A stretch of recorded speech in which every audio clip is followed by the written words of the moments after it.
Okay, so let's start off by chatting a bit about my career. So I'm going to start off briefly just by giving you a background in terms of my education. So I did a Bachelor of Commerce honors, so 4 years.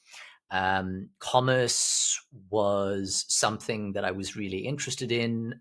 I can't say that I know why necessarily. I was just drawn to it and then just thoroughly enjoyed studying it throughout those 4 years.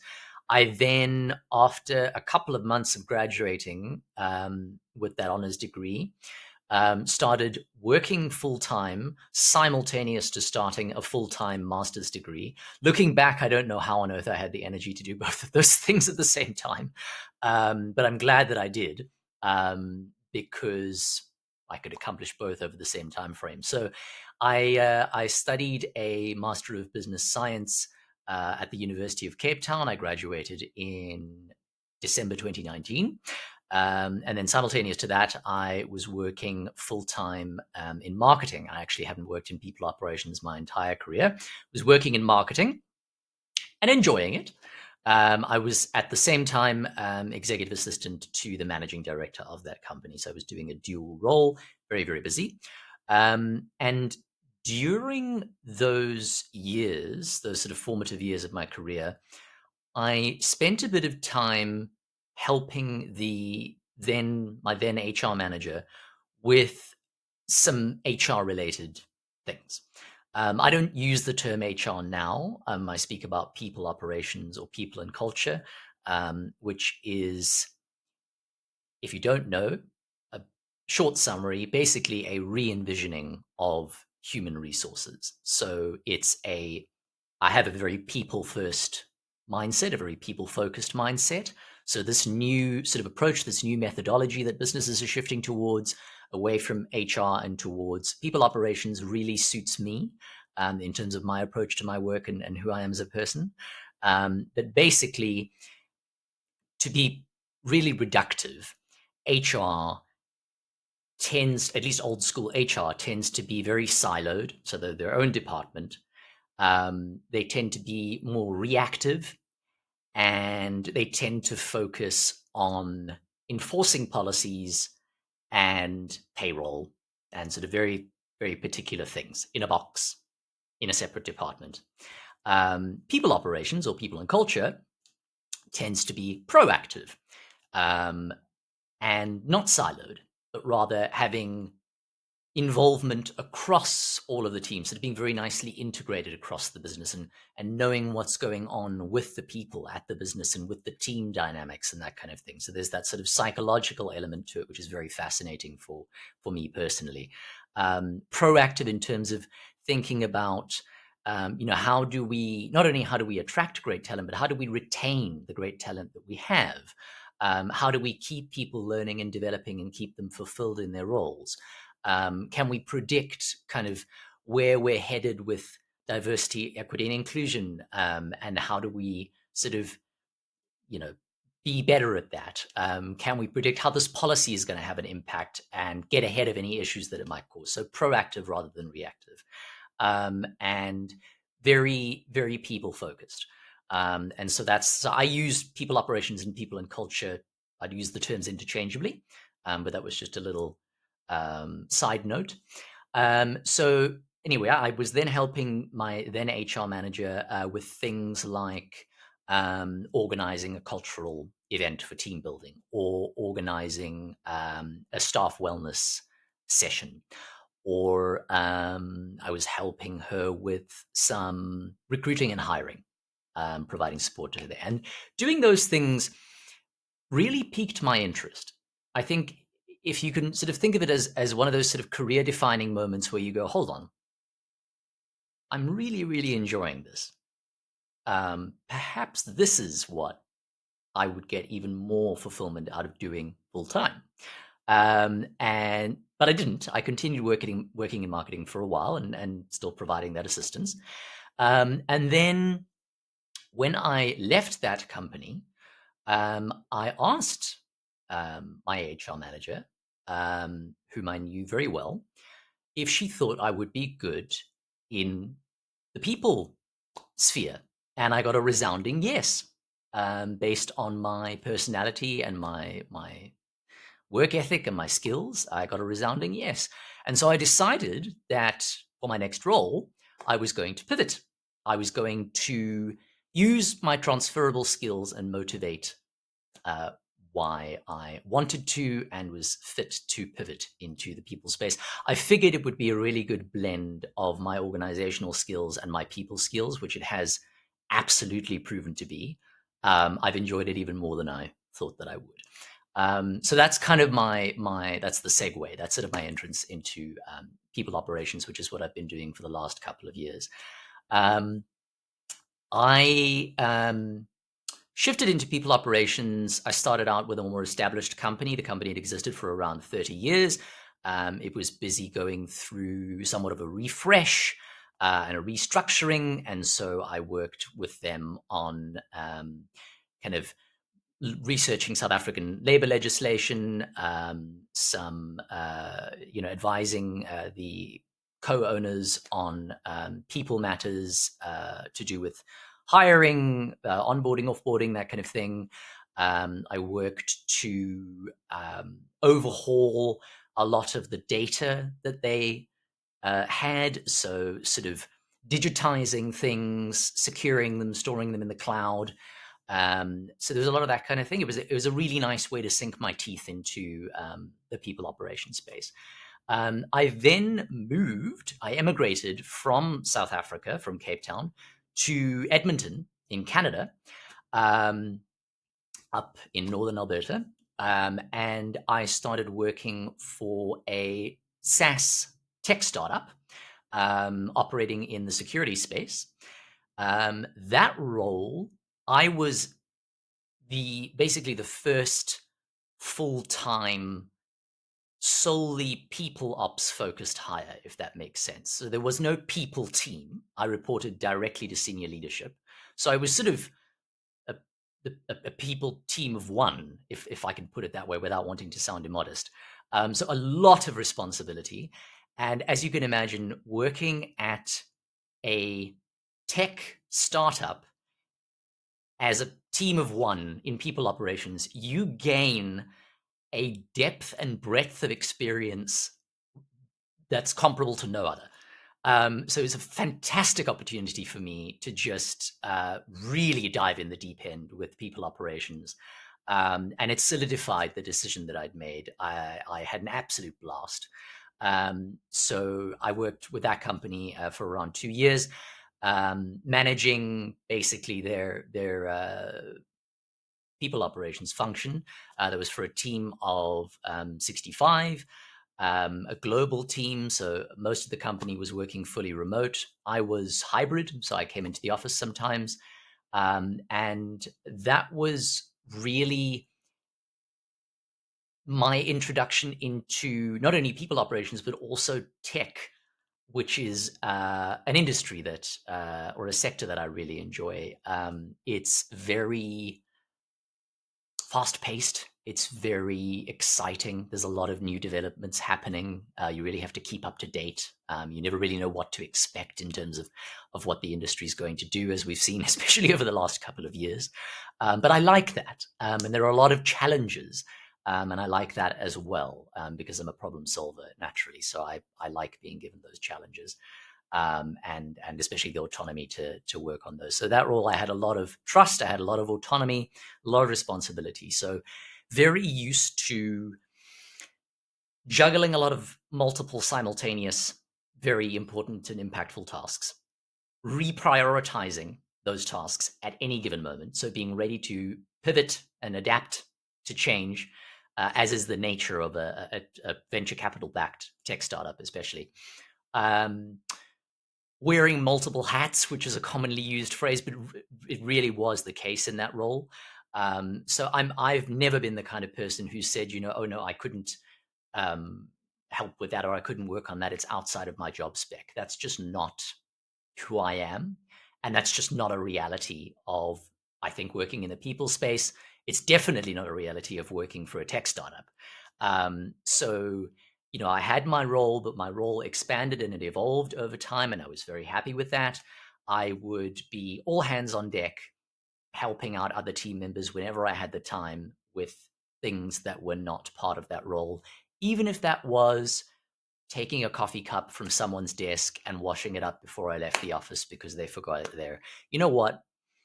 My attitude is cumulative small wins add up to larger wins, and a win for me is a win for everyone. We're all working towards the same mission at the company. That's my approach. That's my ethos to the work that I do. I care a lot about the work that I do. I don't work just for the sake of working. I get out of bed every morning motivated to add value, if that makes sense, and that gives me a lot of purpose. So I think those couple sentences will probably give you a good sense of who I am and what my attitude is towards my career.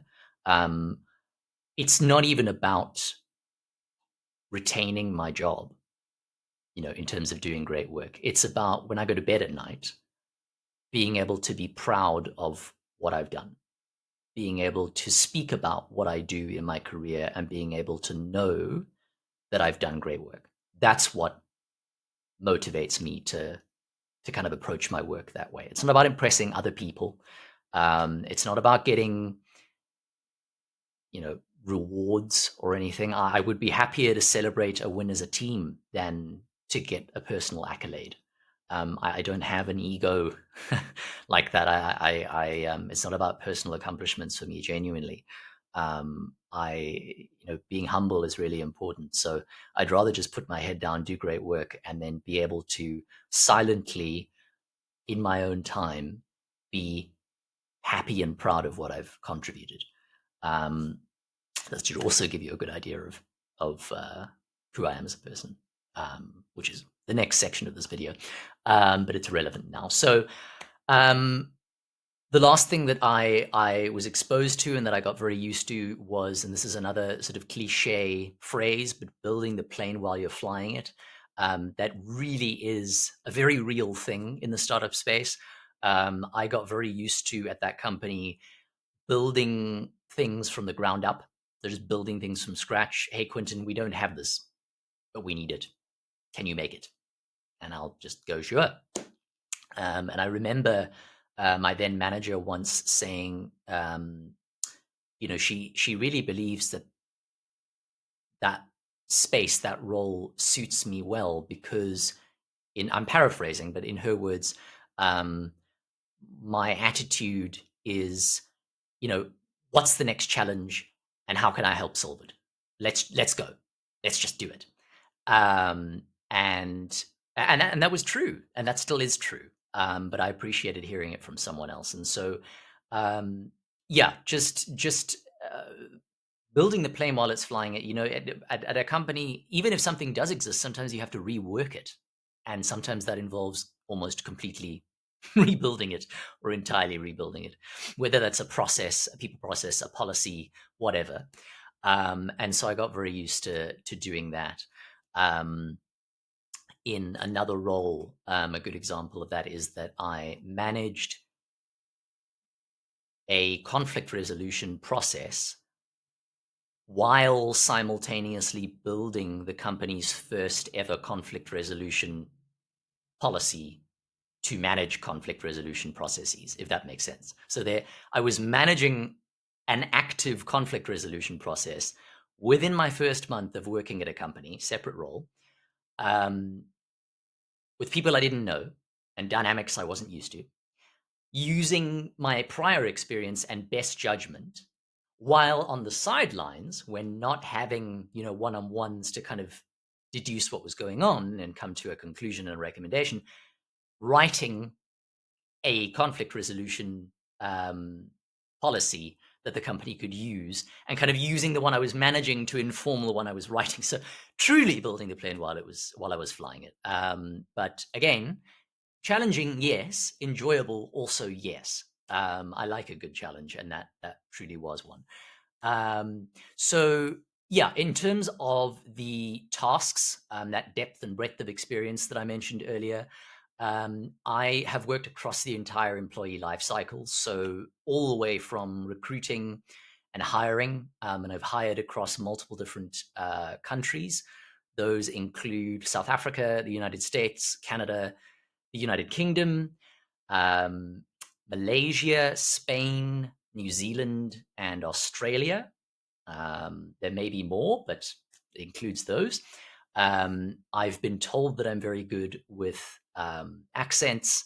I consider myself worldly, and so I have, um, the what must be thousands of resumes and hundreds of screening calls and interviews that I've done up to this point have been done with people from so many awesome, diverse backgrounds and cultures and traditions and ways of communicating and ways of approaching their work. And I love people, and so it's just been fascinating, and I'm grateful to have been able to have hired across a broad spectrum of countries, including countries that are not predominantly English first language speaking countries. So that's that. All the way through, um, working with hiring managers to kind of assess their needs, then drafting job ads, posting and managing those ads and candidate communications in an ATS. And I've used Bamboo HR and Workable as sort of HRIS and ATS combos. Um, that would include conducting screening calls, so first contact with the company, representing the company, um, managing and hosting interviews, video interviews for both role fit and culture fit. And I strongly believe in assessing both of those things properly before bringing someone on, because they're both a big deal. Offer letters, writing and sending out offer letters, writing and sending out contracts of employment, and again, across multiple different countries with multiple different sets of labor legislation. Negotiations, contract negotiations, or offer negotiations before someone starts, and using data to improve the hiring process overall, with the aim of bringing about a really great candidate experience. That's the goal, and of course, bringing on great talent. Nobody wins if someone joins and then they end up leaving.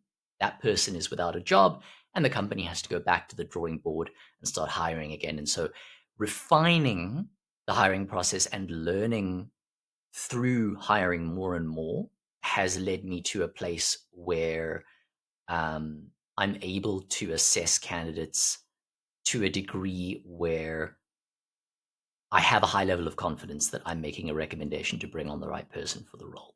And of course, companies always make mistakes, and we're all human, and that happens. But it's about refinement, it's about learning, and it's about improving the process as you go. I'm very iterative in my approach. If I have the room to be experimentative, there's always room for improvement. There's always room to get a new idea from someone and find something that works even better. So there's that. Then through from that, the friendly face that kind of met people during hiring and onboarding, or hiring rather, moves on to onboarding. So that would include welcoming the new hire, ordering equipment, sending out packages with company swag, welcoming team members in office or virtually if they're remote, drawing up success plans, which is what I call, some companies call a 30, 60, 90 day. It's a bit verbose, but a plan basically to ensure that the person is equipped to succeed in their probationary period, which has generally been 3 months, and knows what their expectations are. And that's generally been a very organic, collaborative, evolving document, both with myself and with the hiring manager, and also with the employee. And so drawing up those success plans and kind of checking in, making sure that their questions are answered. Different people have different people with whom they are comfortable asking certain questions. But my stance is there are no stupid questions. Just go for it. I'm here to help. And so, yeah, through onboarding, basically ensuring smooth integration and a really enjoyable experience for a new hire. and that's integration into the team that they've joined and the broader company. Um, being the first point of contact for any people-related queries. Um, and again, that's for teams up to the largest has been 65 thus far, and that's myself being the sole point of contact for a team of 65, based all around the world in different time zones. And essentially just being ready for, if you're watching this and you work in the people space, you know what I mean, is any question any day can be asked by anyone. You never know what to expect. And yeah, so fielding those, and kind of being well informed and having a very approachable demeanor. And I think working in the people space requires a very particular balance of being that friendly face and that approachable person with whom people from any level of seniority, from any team, from any country, are comfortable speaking with, voicing concerns to, voicing suggestions to. So being that person, but also being confident and having to make some tough decisions sometimes. And so it's a very, you've got to find a really nice balance between those two things working in people operations. And that's something that came naturally to me, but it's also something that I've refined over the years, and that I think I do really well. Um, again, not to be immodest, but this video is about chatting about myself. Yeah, so then also offboarding, including exit interviews, and also something that I developed, which is debrief sessions. So kind of chatting with team leads about what did we learn from this particular hire, whether they stayed with us for 2 months or 20 years. Why did they leave? Could we have retained them? Did we spot anything in the hiring process that we can, learn from for the future hire, especially if we're replacing for this role? What did we think of this person's tenure overall? Just seeking any learnings. Doesn't have to be long, but it can be quite valuable to have those notes and then feed anything pertinent up to senior leadership.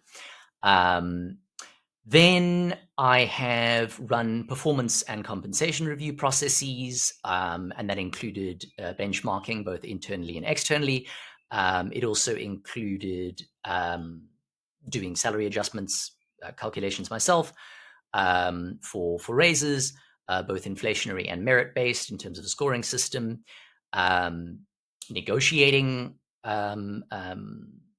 you know, with employees during performance review time. Sometimes that gets brought back, and I've been part of negotiations and kind of chatting about avenues, like leave time and stock options and salary and those kinds of things. So I'm very used to those sort of conversations. Some people find those very awkward.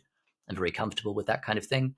And I think if you're comfortable as a people person, that can positively impact the person who's speaking with you, and bring them comfort as well. And I've one of the nicest compliments I've ever received is that I am, an HR manager told me I am the calm amidst the storm, which I think is very eloquent, and also a lovely compliment. And apparently, according to them, I not only have the ability to remain calm amidst chaos, but also to pass that on to people around me and kind of, without trying sort of aid them in remaining calm in times of chaos or through the storm. So that's I think a really important bonus if you can have that as a people person, because there are times where you really need that resolve and to be unbiased and to be, kind, but also very professional in your, very tactful or diplomatic, and have a very sort of straightforward, approachable demeanor. So to have that compliment meant a lot to me. And coaching and mentoring managers, I'm very used to. So through things like performance issues, cultural issues, breaches of policy, I've been part of some very, very difficult situations for companies in terms of policy breaches. Um, Again, probably for a lot of people practitioners, not the most fun side of the job. Definitely pretty challenging, but again, I like a challenge. And again, involving a lot of what could be very awkward situations, depending on the particular breach. I've been, involved in managing in one instance, a very, very severe breach of policy, and so that kind of situation I'm used to as well. And I've had a lot of team leads come to me for advice in terms of, this person's not performing up to standard anymore. This person used to be a good culture fit. Something's changed. I have to have an awkward conversation with this person. How do I do it? I have to let this person go. Will you sit with me in the call? Will you kind of coach me through this? And so I'm very used to kind of providing that advice, and I'm always honored and happy when someone comes to me to seek my advice. So there's that. Researching and interpreting local labor legislation. I'm very used to that in a South African context, but also in a foreign context across numerous jurisdictions, because like I've said, I've hired across numerous countries. And from the get-go, when you do that, you start researching labor legislation, drawing up a brand new contract for that country, researching how medical aid, private medical insurance works in that country, and perks and benefits and all that kind of thing. Salary ranges for that role in that particular location, unless you have globalized salaries. So very, very used to that as well. And then alongside that, dealing with things like dispute and conflict resolution as a mediator, as I mentioned in an example before. Keeping policies and processes up to date as the business grows and changes. That's really important. Like I said, there's always room for improvement. If a business changes and a policy is still sitting the same way that it was 10 years ago, it might not be relevant anymore.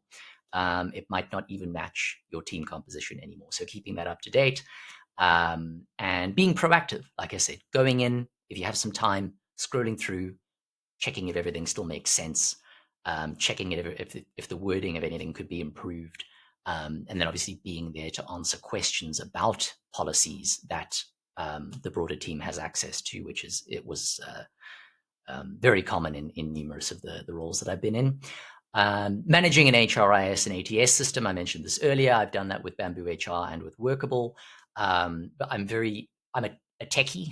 I'm a techie person. I've been building computers for years. I've been tracking hardware and software developments for years. It's a hobby of mine. And so I'm really used to just diving into a new software platform and using it, getting to grips with it, writing training material, training team members, rolling it out. I've rolled out a new HRIS, ATS, and transition from one to another across a company of 50 people, and trained, senior team members on the platform, and kind of worked with the implementation specialists. So I'm really, really used to. I find that fun. I find new tech and new platforms enjoyable. So I'm used to that. It's kind of made me the de facto sort of person to approach for technical queries in some roles that I've been in, especially early in my career, when people learn that you are a techie. Benefits administration, again, across multiple geographic regions, benefits anything from stock options to private medical insurance, and everything in between. Payroll support, supporting finance, making sure that payroll goes off smoothly every month, for external vendors and for employees, of course. I've worked on diversity, equity, and inclusion processes, tracking data, comparing it year on year, making sure that we're improving, and doing multiple different kinds of internal surveys for that, and working with an external vendor for DEI, something that is very close to my heart, something that's very important. I think having a diverse team is, one of those sort of sum of all parts situations. Is you end up with so many different wonderful perspectives, and I'm the kind of person who never walks into a room and just assumes that I know the most about any particular thing. I have my area of specialization, sure, but there can always be a fresh idea, even from someone who started this morning. And so open-mindedness is really important. That's one of my values that I'll get to. But so I've worked on that. I've worked on staff wellness and employee engagement, including organizing cultural events for team building purposes, and all the travel bookings involved with that. Virtual events and in-person events I've organized and attended. And yeah, I'm really big on great cultures. I'm, like I said on my homepage of my website, and my LinkedIn page, and I meant this, I am my happiest and my most fulfilled when I am enabling others to thrive and do their best work, genuinely. And I believe that people operations is a very humble function. It is often behind the scenes. I think a lot of people don't really know how much is involved, what the scope of the job is. And the analogy that I like to use is that you're sort of the oil that helps keep the machine running smoothly, that helps keep all the cogs meshing together. Whether or not people know that that oil is there and continually being added and monitored, that's kind of the analogy that I like to use for people operations. At least that's my anecdotal experience up to this point in people ops, and I like that. I like that. I don't seek out the spotlight. I just want to put my head down and do the work, like I said before. So that's what I think people ops is. It has a broad impact across all teams, so it's vital to get it right. And I care a lot about the work that I do and the impact that it has. Um, like I said, we're all working towards the same goals. At least that's my view. So yeah, there was that role, and then more recently, I contracted for a company. So I moved back from Canada in December last year, so December 2023. Um, I made that decision to be close to my family and friends, as well as to regain my South African culture, which I realized was really important to me. I'm very, very happy to be living back in this wonderful city. Cape Town is amazing. It has a thriving local tech scene, which I didn't know about before, and I've learned through developer friends of mine. People here are very happy to network. They're very kind to meet up over a coffee and have a chat and refer you to people with opportunities. It's just an amazing culture. And I never realized how South African I was until I wasn't living in South Africa anymore, ironically, but it makes sense. And so I moved back. I continued working for a while remotely for the same company in Canada. And then when they needed someone to be in office, I left that role. I then started contracting fully remotely for a company based in the US. That was for a period of time. So I was a contractor, and they needed their hiring process entirely rebuilt. They said, it's not working. We'd like you to rebuild it from the ground up. Whatever your vision is, go for it. And so I did that. That was the role where I spent my first month managing that conflict resolution process and building a policy for that. And then that was also the role where I transitioned from one HRIS to another one and rolled it out. So some big changes. They also needed a lot of advice to management and leadership about how to improve the culture, because it wasn't where they wanted it to be. And so I provided a lot of what I believe is and was told was valuable advice in terms of making those improvements for the benefit of the entire team. And again, it was a global team, 50 people based all around the world, almost all of whom were contracting. So that's what I've done most recently. Yeah, so that is my career summary. I have never been happier than now working in the people operations space. I have been volunteering throughout these years in various roles. In I was a website manager for a social marketing organization, so they are kind of centered around campaigns for social good. and I was managing all of their sort of website and web presence matters.